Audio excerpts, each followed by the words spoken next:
নাটোরে বিকাশ ডিস্ট্রিবিউশন হাউসের ৩.৫ লাখ টাকা আত্মসাতের পর ছিনতাইয়ের মিথ্যা নাটক সাজানোর অভিযোগে স্বাধীন হোসেন নামে বিকাশের এক ডিস্ট্রিবিউশন সেলস অফিসারকে গ্রেপ্তার করেছে পুলিশ।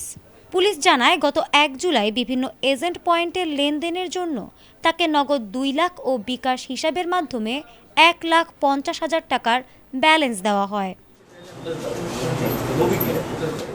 পরে ওই অফিসার দাবি করেন, সদর উপজেলার নারায়ণপাড়া এলাকায় অজ্ঞাত ব্যক্তিরা তার কাছ থেকে নগদ টাকা ও মোবাইল ফোন ছিনিয়ে নিয়েছে।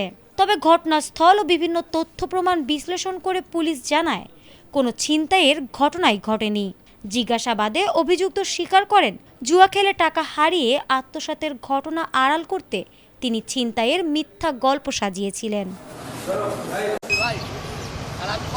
এ ঘটনায় বিকাশ ডিস্ট্রিবিউশন হাউসের বিজনেস ম্যানেজারের দায়ের করা মামলায় বৃহস্পতিবার রাতে স্টেশন বাজার এলাকা থেকে তাকে গ্রেপ্তার করা হয়।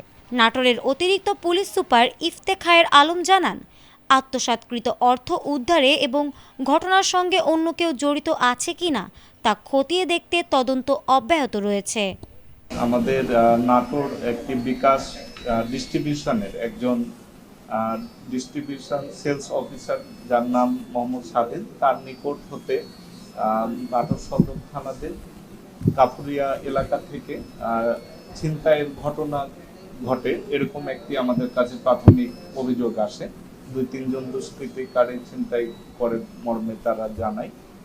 পরবর্তীতে এই বিষয়টি অত্যন্ত গুরুত্ব সহকারে নেওয়া হয়। আমাদের নাটোর সদর থানার চৌকস্টির এই ঘটনাস্থল পরিদর্শন করে সিসিটিভি ফুটেজ, অন্যান্য তথ্যপাত্র বিশ্লেষণ, আমাদের গোপন তথ্য, পাশাপাশি আমাদের যে জিজ্ঞাসাবাদ তাকে করা হয়। পরবর্তীতে জানা যায় যে এই ঘটনাটি ছিল একদম সাজানো একটি ঘটনা।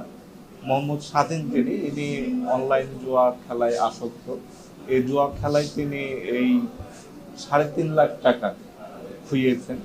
তো এই টাকাটি তিনি এখান থেকে আত্মসাৎ করার উদ্দেশ্যে এই ছিনতাই নাটকের ঘটনা ঘটাই, নাটকটি সাজাই। তো পরবর্তীতে আমরা জিজ্ঞাসাবাদে এবং অন্যান্য তথ্যপত্র বিশ্লেষণে আমরা তাকে জিজ্ঞাসাবাদের ফলে সে স্বীকার করেছে যে এই ঘটনায় সে নিজেই ঘটিয়েছে। এই ঘটনাটি ছিল সাজানো নাটক। এই ঘটনায় বিকাশের এজেন্টের পক্ষ থেকে একটি মামলা দায়ের করা হয়েছে। আর যেখানে টাকা সে দিয়েছে সেটি উদ্ধারের আমাদের চেষ্টা চলছে। টাকা উদ্ধারও হয়ে গেছে।